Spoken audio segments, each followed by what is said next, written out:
大家好，今天我们来录一期会员节目啊，好久没有录会员节目了。今天和大家聊聊天，是一个什么契机呢？因为这一天我们正好在看一个非常好看的日剧，叫《地狱占星师》，这应该是我们近些年来看的非常不错的一部日剧了。里面呢，刚好有一个环节，就是这个黑社会老大他是开赌场的，然后他一夜之间利用这个人性啊，把另外一个老大给扳倒了。的一个场景让我们深有感触哈。那这些天我们不是正好在拍我们拉斯维加斯欲望都市嘛？那拉斯维加斯最大的产业不就是博彩嘛？所以今天咱们和富贵一起聊聊赌博。在聊之前呢，给大家推荐一个好东西啊，就是 Costco 的冷冻野蓝莓，就 Wild Blueberry， 大家可以去买这个东西，非常非常的好。为什么呢？千万不要买成那个 organic blueberry， 不要买成那个有机的 blueberry， 因为它是比较大的。这个野生的 wild blueberry 呢，它非常的小颗，然后它的花青素非常之高，它的酸甜适中啊。那我现在这不是在减肥嘛，我们买的酸奶呢都是无糖的酸奶，所以我就把这个一个冷冻的野蓝莓做成果酱，然后撒在我的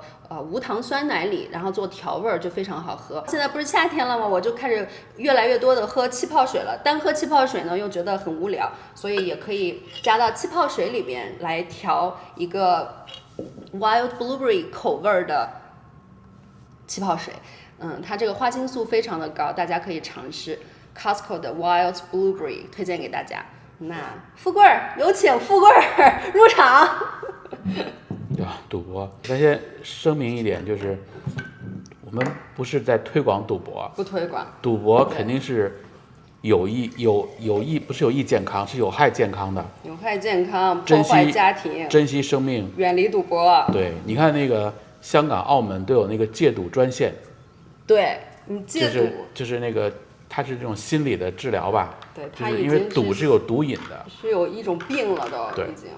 对，但是赌博这个东西，你知道，在拉斯维加斯，因为拉斯维加斯我觉得和其他的，比如说澳门，它的这个博彩的形式是不一样的，它的这个赚钱的来头是不一样。像我上次在吃饭的时候有和大家聊过，就拉斯维加斯它是属于，它虽然是就是整个内华达是赌博合法化，但是呢，拉斯维加斯它赚钱，它是属于一个家庭式的娱乐城市，它靠博彩赚钱，它是靠散客赚钱。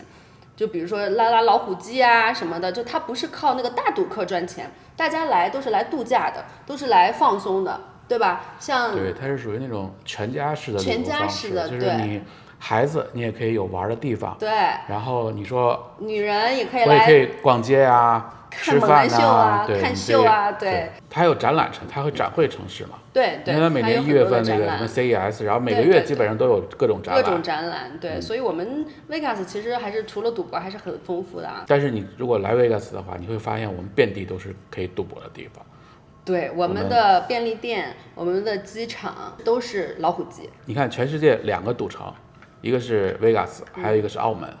其实澳门跟 Vegas 的经营模式就不一样。不一样。澳门其实是以做大赌客为主的，它是靠大赌客挣钱的。但其实 Vegas 也有大赌客，也有肯定是有大赌客。对 ，Vegas 就有好多台湾的大赌客在台中。就是台中的大赌客来 Vegas 也是一晚上都很疯狂的，豪掷千金的，豪掷百万的那种。对。但是我们朋友在赌场做高级经理，他见过太多。就豪掷千金在 Vegas 一下一天就1000万美元就出去的这种太多了，对。但是就是觉得整个的感觉，整个气场，就我自己的感受，就 Vegas 和澳门的气场是不一样的。因为我原来跟着他去过好几次澳门，我一去澳门，我个人因为我一身正气，我进去我就难受，我就觉得杀气太重了，真的是杀气太重了。对，其实你看你来 Vegas， 你就感觉你是一个特别休闲的。你像比如5月份，你还可以去那个 EDC 音乐节啊，就你是一个消遣为目的的这么一个行程，一个假期，顺便赌个博。你知道去澳门那个感觉，就是上战场。对，很多人都是因为它离什么北京啊、上海都很近，所以很多人都是周5晚上坐飞机飞到澳门。你看那个机票都是周5晚上特别难买。然后周日晚上再回来，相当于就是一个周末。对，然后就跟上班似的，就到了澳门，然后你就吃了饭，就洗个澡，换换衣服，就去赌场了，就感觉就跟要战斗似的。然后很多人在澳门是可以就48小时、72小时是不睡觉的。我为什么知道？我觉得赌场它是氧气供应的非常充足，就是它其实是在把房间打氧，让你的人就是很精神。抽雪茄这个事情，对，你如果说你在咱们家，你在房间抽雪茄，你保证1个礼拜甚至10天，你这个味道都消不出去。对，然后也基本上没有人会在屋里抽雪茄，因为你没有那套就是换气那套系统。对，即便是你看像咱们在北京以前家里有那个换气系统，它也不行。但是你在澳门那个酒店里边，因为澳门很多酒店的房间是可以抽烟的嘛，你在房间里抽雪茄，你2个人、3个人抽雪茄，我跟你说4个小时、5个小时味道完全没有了。就说明它的整个换气系统是非常棒的，而且它是不断的让你在房间就给你很充足的氧气。当人有很充足氧气的时候，人就不困。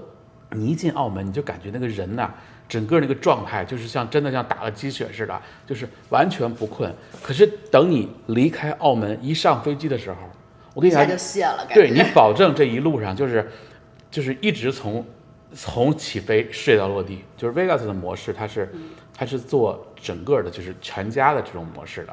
我觉得这种模式其实它是一个健康好的模式。为什么呢？因为它不会受到比如说经济危机比如说这个通货膨胀这些因素，它不会影响这个整个这个城市的这个收入。就跟你说，比如现在通货膨胀，你该来 Vegas 玩的还是来，因为该来这个假期的还是会来，不会大的影响。当然可能会比如说会有一点影响，但不会有明显大影响。但是你看澳门就特别有代表性，就是澳门面对的就是国内的这些客人嘛。疫情以后可能经济比如不好了，企业没有钱了，人手里没有钱了，澳门整个的业绩就下滑一大块。大赌客几乎现在很少了。所以其实它是一个不是很健康的一个良性的一个发展。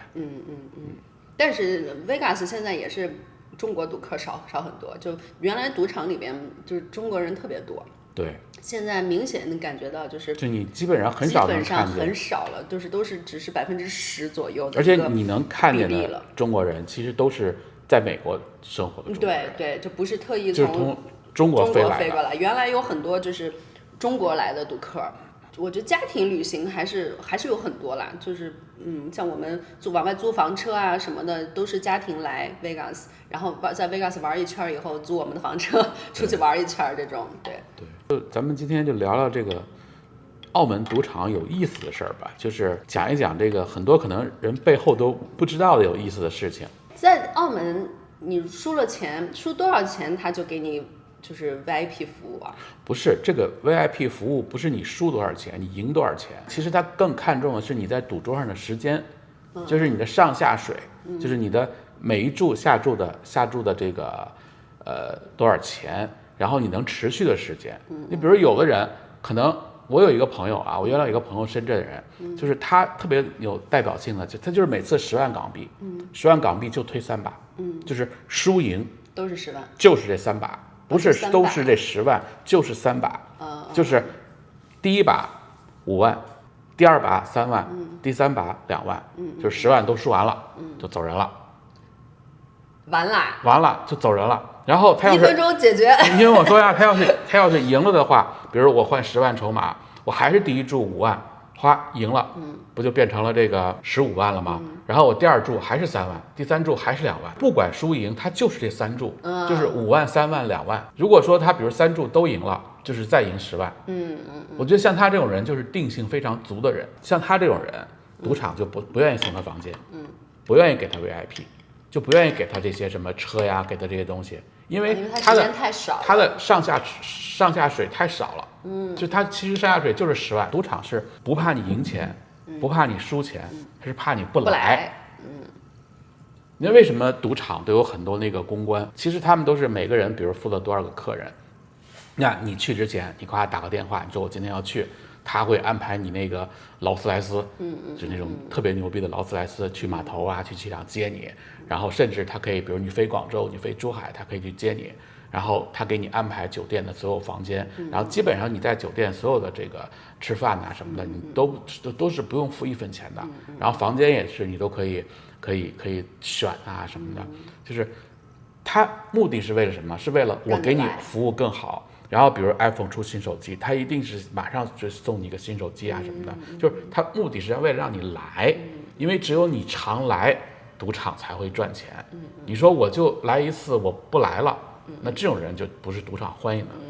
所以你说刚才咱们聊到那个房间，我就聊点小有意思的事儿啊，就是你知道去澳门赌博，就咱们以前去不都爱住那个永利皇宫嘛？永利皇宫的房间是分绿色地毯的跟红色地毯的两种，别人我不知道，反正我就不住那个绿色地毯的。我发现住的绿色地毯的房间就运气不好。你知道这为啥？你知道一到了澳门以后啊，就这些玄学的东西、迷信的东西就都来了，你知道吗？因为你就是去赌钱的。对，你还要住红色地毯的，然后你要是有888更好。没有，它房888你都属于特别就牛逼的客房嘛，就是你看你住房间，你还不能住那个标准房间，你一定要看那个套房，就带那个房间里边它有一个按摩室的，就你可以叫人到房间来做那个按摩的，就是这种房间，然后红色地毯的。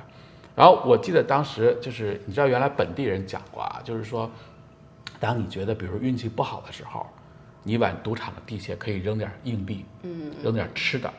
但是有些赌场其实是不让你干这个行为的，就不让你扔硬币，不让你扔吃的。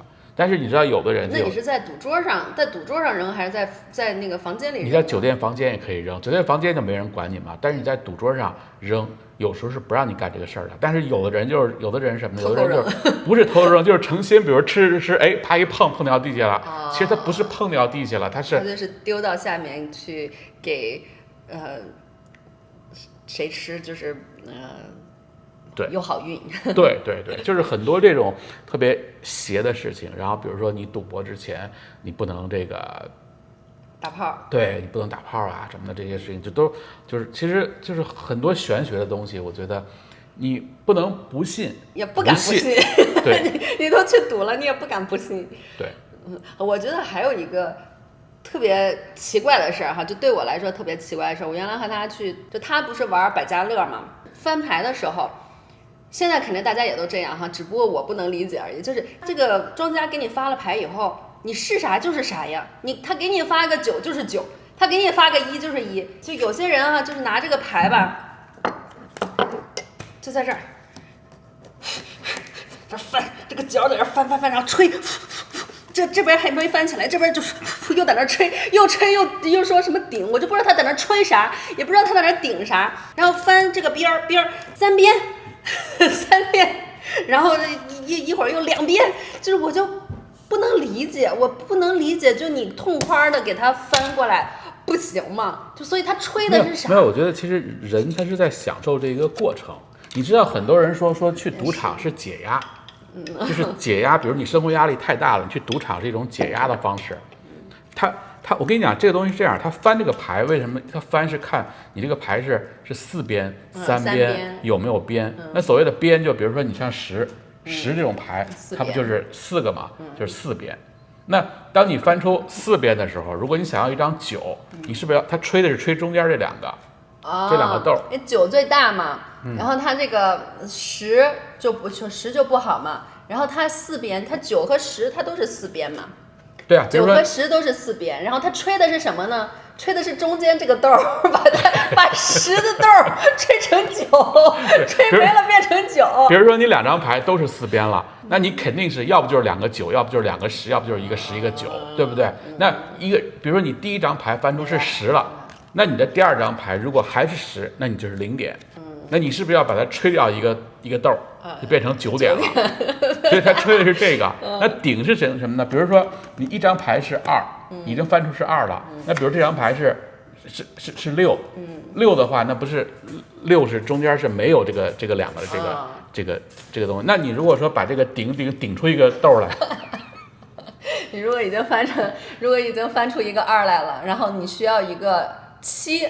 因为9是最大嘛，你需要一个7，但是你翻出来了3边，它有可能是6，你就要顶，把中间这个豆顶出来。没有，你知道有时候还有意思什么呢？比如你就看见就是说刚吹，然后好不容易吹出来以后，然后就顶，就是同一张牌它会有不同的一个做法，就是其实挺有意思的。所以它这个东西其实玩的是一个心态，玩的是一个爽，你知道吗？就是对如果说你，比如说你吹，真的把那个豆吹掉了，你其实心里是非常爽的，因为你就赢了嘛。但是有的人就是根本就不自己看，他看牌是这样，就是你这一桌里边，除了贵宾厅，就是你一个人来，这个就是你包台嘛。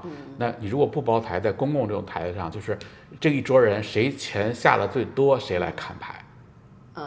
就谁来？就是如果都是，但是你知道，在百家乐的时候，他好像你要不然就跟，你要不然就不可能说就是你和别人对着干。也不是啊，有啊，但是会有吗？但是如果那个人运很好的话，你肯定是这一桌的人是和庄家干嘛？你不太会。我跟你说，赌桌上，比如说你一桌是有很多人的，你要看，比如说天天看牌这个人，他一定是下注下钱最多的人嘛。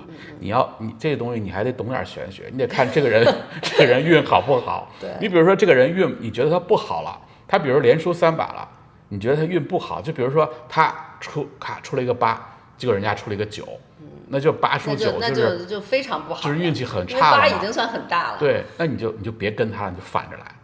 或者你就不来，但是你说，但好，你就说这个赌桌上咱们这么多人，这个人运已经非常不好了，然后但是他每把都赌，你会好意思的去跟他反着来吗？我反正不太好意思的。赌场无父子，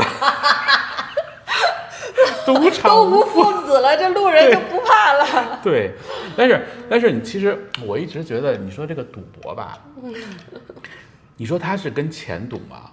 不是，他不是，他是跟赌场赌吗？不是，我觉得他其实赌博，他就是跟自己赌。对，赌博是跟人性在赌，是跟自己在赌。很多人就说过一句话，说敢输不敢赢。当你这一路，比如说你是一个长庄，你可能都7个庄、8个庄、9个庄了，他很有可能连着20个庄。就这种是一直在，就是在你运的势的时候，有些人，比如说，我100万筹码。我第一注可能下了30万，我赢了30万，那我第二注我应该下多少筹码？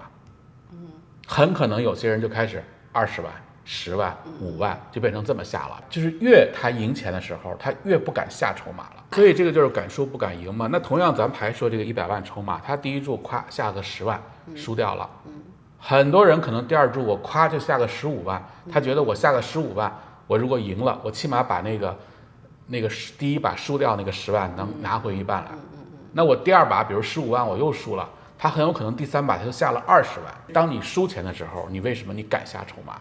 而当你赢钱的时候，你为什么不敢下筹码？这不就是敢输不敢赢吗？前2年有个电影，就是白百合演的那个叫《妈葛是座城》，对，好像就是讲赌博的。他就是完全把澳门的那个就是社会给讲了一下。你像那个吴刚演那个角色。当时他是赌的这个，就是台底应该是1拖20吧，就是1拖20是这样的，就是澳门的赌场呢，就是赌场它会每个赌桌它会有一个筹码限制，比如说我最低是1000块或者500块，那我最高可能就是20万或者50万，它有一个最高的上限。那为什么有人可以一夜输10几亿？啊，对呀，为啥呀？为什么是呢？因为他拖了台底了。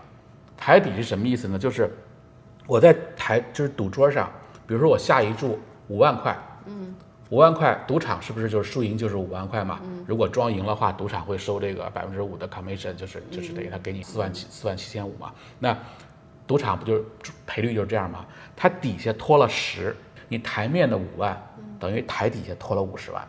2套的呗，就台上一个台下一个呗，就是我实际上我赌的是这些钱，但是其实我赌的是这些钱。对，台下等于你还拖了一个50万，那这个钱是谁的呢？那个就是公司的嘛，就是另外地下赌博公司的嘛。如果今天晚上你在赌厅里边，比如说你赢了1000万，那如果你1拖10，你的台底是赢了1个亿啊。那所以经营台底的公司的人呢，就是因为懂得经营啊，因为你台底公司。他也不是他也肯定没有赌场有钱嘛，这种公司。那如果你天天承受这个赌客天天特别旺，那台底就输惨了。比如说我输了10个亿，我输了1000万，我台面上输了1000万，然后我台底下输了1个亿，输了1个亿，那这1个亿都是我的钱，对吧？你要给人家钱、啊，我给谁呢？我给你给这个台下这个公司啊。啊，那如果我赢了1个亿，台下公司给你这1个亿啊。就实际上他其实是不愿意让我赢的。那当然了，他实际上其实是什么呢？其实你当你玩1+10的时候，你的赌厅台面其实只变了一个形式了。你真正的赌博是在你的台下，在这个1+10，有人1+20啊。所以你看那个《马可仕途城》里边那个吴刚演那个角色，他好像当时1+20吧，1+20后边站了一圈人，一圈人是干嘛？一圈人是看码的，就是你得看的这个，因为一般人吃不了那么多货嘛。你比如说你真的1个亿的筹码，你底下你1+20，台底下就是20个亿啊，就是基本上没有公司能吃了那么大的货嘛。所以他可能会有很多人，后边站的都不是正经人，对，都是看自己家公司筹码的，就相当于比如今天你要去澳门赌博，因为澳门有一个特殊的职业就是叠码仔，就是洗码的。洗码人 Vegas 没有吧 ？Vegas 好像没有。洗码人，他因为跟这个地下赌博公司都是串在一起的嘛。那今天你比如说我今天想赌1个亿，那他可能会说，那你1+10，他就把这个消息散出去，就是谁愿意接你的这个底下这个货。比如说有的人说我没有那么多钱，我接你2000万，我接你1+2那个2，有人说我接你3，有人我接你5，那这样凑不就凑了一个1+10吗？那所以其实他们也在赌。他们在赌我输，对呀。哎，那我问你，那比如说我是他妈的赌红了眼了，我一下说了20个亿，然后我没有那么多钱怎么办？没有这个东西呢，就是当你说我想1+10的时候，就是人家肯定对你的身家得了解啊，就是你得随便谁都能干这事儿，对，你得有个担保人啊，你得有个什么身家，我得知道你能赔得起这个钱呐。那你别到时候就是你跑路了嘛，有很多人就是输了钱了跑路了，人都找不到了，那对不起，那你就台底公司就亏钱了嘛。但是他们应该都有追债的吧？有追债，但是你就找不着这个人怎么办？那同样，其实台底公司也有跑路的，台底公司输了，但台底公司的跑路还好，是因为他们没钱付给我。对呀，但好在是因为你是赢钱了嘛，就是我赢了大不了当没赢了，你跑路了我找不到你了，反正我台面上也是赢的，我不损失嘛。对。但是你反过来你输钱了，你欠台底公司的钱，那你不就等于你就跑路了吗？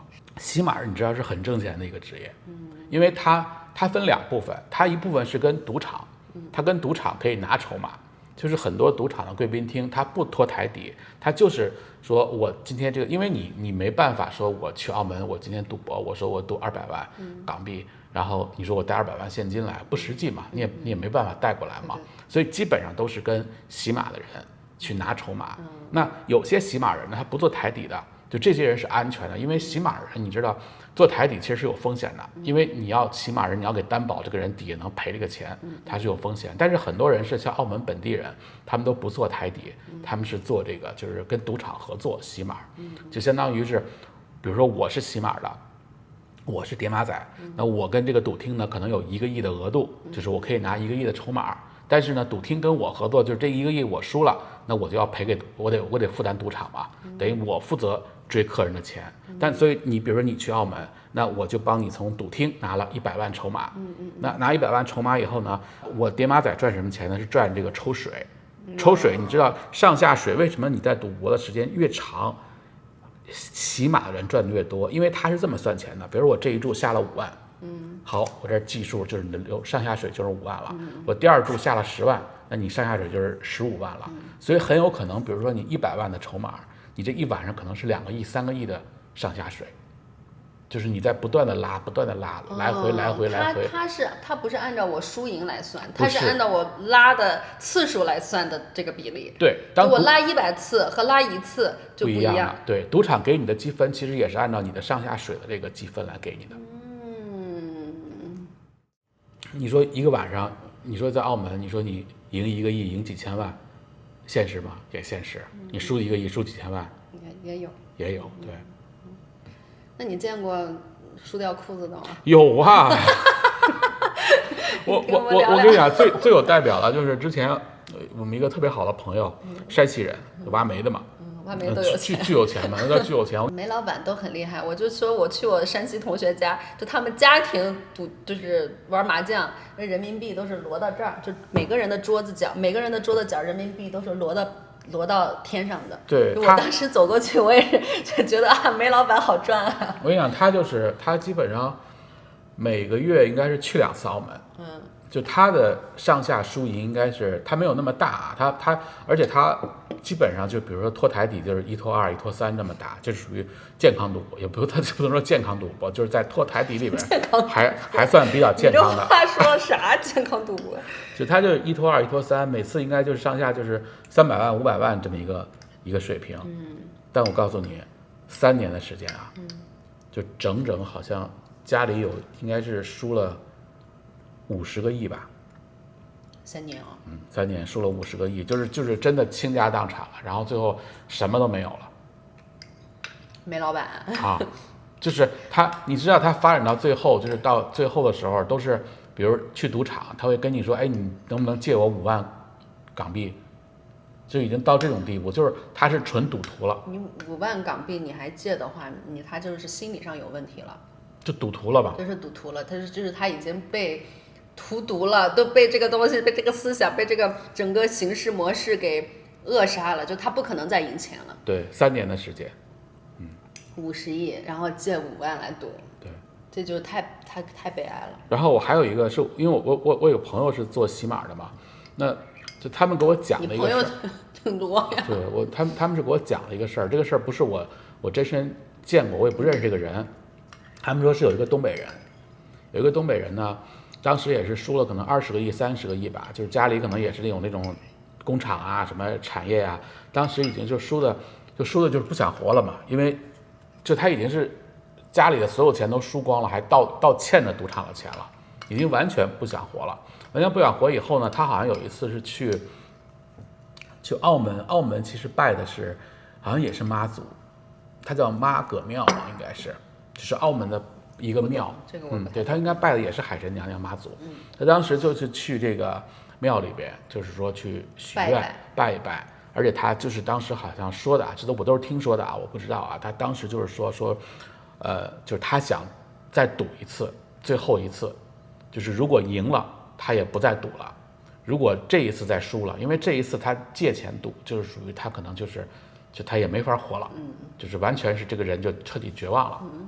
当时好像是应该是借了100万，就是借了100万，当时还有人能借给他，就已经输成这样还能借100万？没有100万就叫绝命钱嘛，绝命钱了。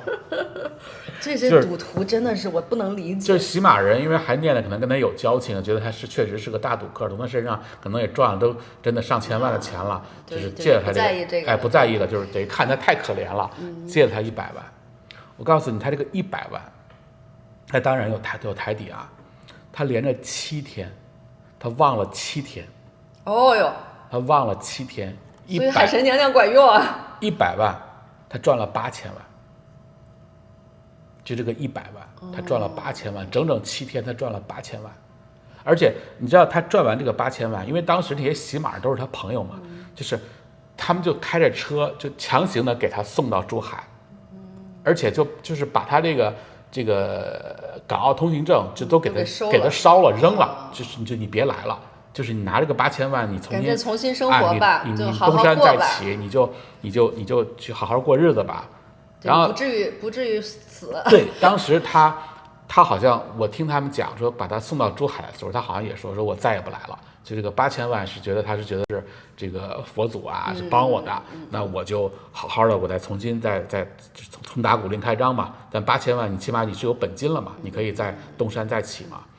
然后好像他在珠海睡了21天，就是每天就是因为休息嘛，因为那个7天基本上就是没睡嘛，睡了21天，21天他又办了一个港澳通行证，完了，他来了，而且他当时再回来的时候，就是别人看见他回来，就是别人已经知道他的下场了，就这就，你知道当时他有8000万，别人就是一般他那些朋友都不借他筹码，就说你有钱我也不借你，然后3天全没了，8000万全没了。3天8000万全没了。你知道，这就是老天爷给了他机会了，给了他翻身的机会，他没要。老天爷是觉得，那你是没有信用的人吗？对。那我为什么要帮你？所以他就是相当于再给你反射回去，就报复你了，变成了，你说是不是道理？他最后没疯了吗？我觉得这人心理承受能力也是挺强的。后续我就不知道怎么样结果了，反正就是这么一个故事，这是一个非常真实的一个，就是别人给我讲的，因为别人就说他叫什么什么，我不认识这个人，但是我知道这个人，就这是一个活生生的例子。太心痛了，我的天哪，是不是？但是我觉得作为赌徒来讲，其实赌徒，你说你在赌桌上那一刻，他其实就是筹码了，他已经不在意这个多少钱了，就因为这就是一个塑料片嘛。你这个塑料片10万就是10万，100万就是100万，你画几个零几个都无所谓的，对，你都感觉不到。所以你看你在澳门你就发现那个钱就真的不是钱，你随随便便吃顿饭1万块2万块，你随随便买个衣服买个什么东西，你就感觉在澳门那个钱就真的就不叫钱。但澳门有很多好吃的耶，我就记得你带我去吃那个鸡包翅。对，那个鸡包翅叫啥？在新桃桃。新桃桃那个真的是我们每次去澳门都会去吃的，大家如果去澳门的话可以去尝尝，很多大赌客都在那儿吃。对，还有那个携程火锅，在澳门岛那边。那个鸡嘛，还有海鲜嘛，对吧？那个红斑吧，他们叫什么红斑呀？还有对，这2家是我们觉得非常非常好吃。葡京里边那个日餐厅也非常好，然后那个永利皇宫那个日餐厅，反正澳门好吃的太多了，真的，澳门的好吃的其实就跟 Vegas 是一个道理。对，我们 Vegas 好吃的也很多。有一个香港制作人，就是很牛逼的制作人，他当时在国内拍了个电视剧，当时好像用的是韩国演员，然后呢，那个电视剧因为跟韩国那个什么萨德问题啊，就是整个就是不让播了，不让播了以后，当时好像那个净赔就应该赔了可能8000万9000万吧。做影视它其实是一个资金链条嘛，就是你不是说这一部戏你可能每年有2部3部，就是你在各种赚，但当时他这个8000万9000万赔的时候是他的链条基本上已经断了。他也是属于赌客啊，但他属于小赌客，因为很多香港人、香港艺人啊、香港什么这些制作人、导演什么都是澳门的常客嘛，因为他们去的方便。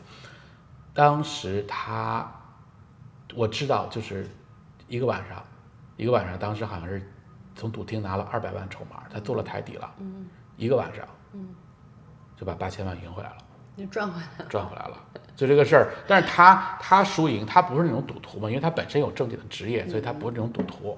但我知道，就是他真的是一个晚上把这8000万赢回来了。但是他是有节制、有分寸的，就是他知道他的输赢在多少钱。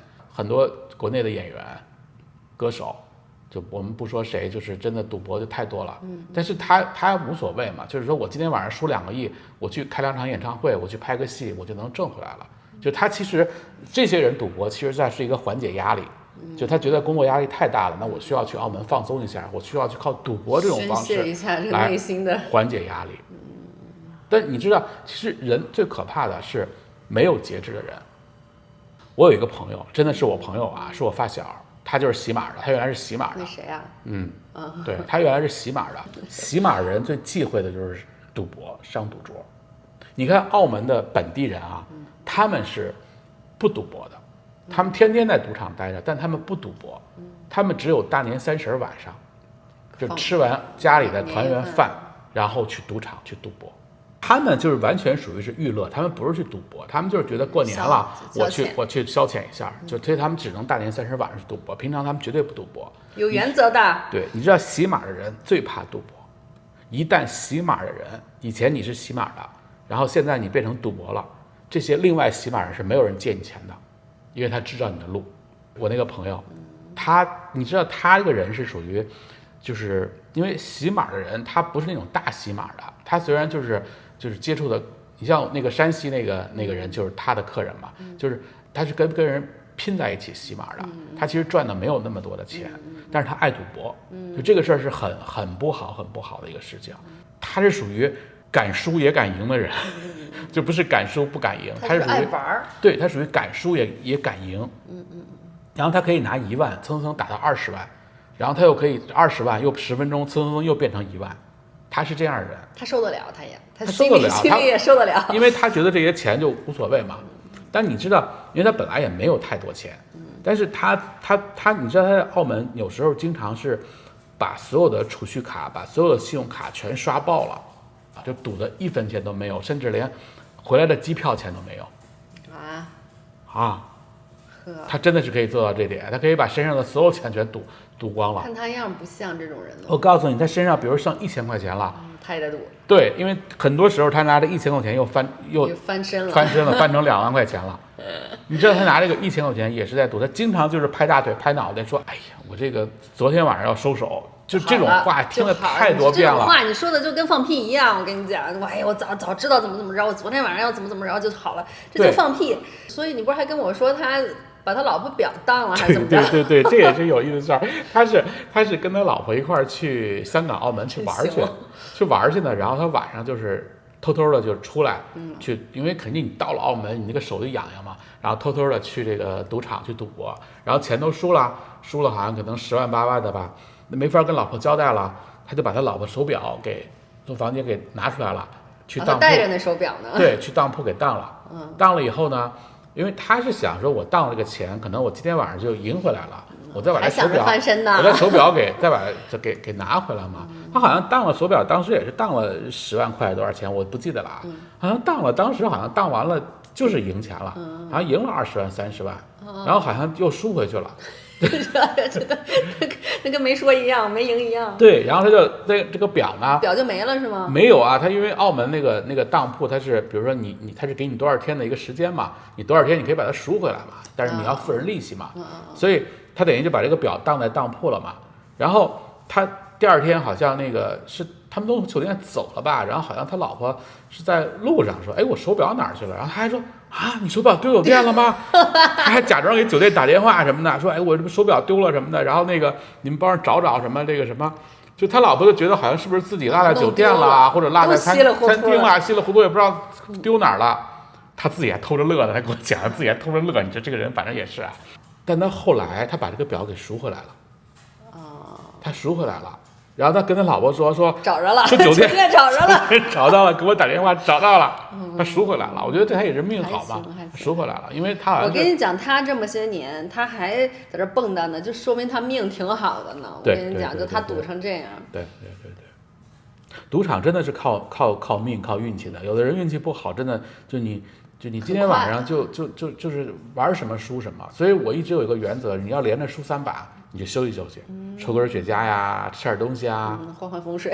对，你知道有个人就真的就是我特别不能理解，就是你知道这个赌桌，然后你可以把吃的叫到你旁边去嘛，旁边果盘啊、面呀什么的。有人这边赌桌上玩着牌呢，这边吃一口面，对，然后这边接着等这边吃面，说等我还没下呢，就你说你何必去弄成那样呢？就是来不及了一样。赌场又不是说明天就关门了。是不是？就真的就是太有意思了。但是我觉得，真的赌博这个事儿吧，就是真的珍爱生命，远离赌博。对。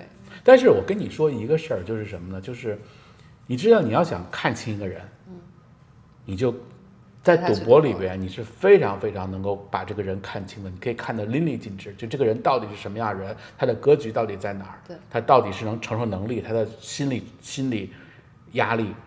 还有一个我们俩觉得就是你要和这个人一起去旅行，包括朋友也一样，就是有很多男女朋友啊，或者是就是闺蜜啊，一旅行就掰了。因为旅行和赌博这两个东西，其实赌博是看人性嘛，拼人性，但旅行你是途中会遇到很多事情，然后在计划上面，然后会有分歧啊什么，这两件事是非常能看清一个人，就这个人适不适合你的。对，其实旅行我觉得看2点，一个是看细节，就是因为你是24小时跟这个人在一起，你会看他各种细节，而且旅行其实你也能看到他的心理承受能力，心理的这个就人性的地方。因为旅行你会经历各种各样的事情，你可能会有突发事件，你可能会有或者是对，当人你遇到遇到事情，遇到突发事件，遇到什么，你的应对是怎么应对？你的心理上，你的就是遇到问题的一个把控能力。情绪稳定性，就这些都能体现出来。赌钱也是一样的，你输红了眼，你能不能收得住手？然后你输了以后，你的这个情绪，那有些人有可能就开始就承受不了了，胡作非为了嘛。对，你这还有一个赌场上，其实你的情绪很重要。对，就是你赢了钱了，肯定高兴嘛。但是你乐极生悲这个话题。对，有些人真的是就是输了钱赢了钱，他们的这些表现都感觉。都过分了，都非常的就是超出人性的这个度，就应该有的这个度了。对，也挺有意思的。其实赌博呢，我是觉得这样，赌博其实可以让你人的格局变大，就你人的整个格局会变大。我觉得会让一个人的心脏变大，这格局不一定能变大，但心脏一定会变大的。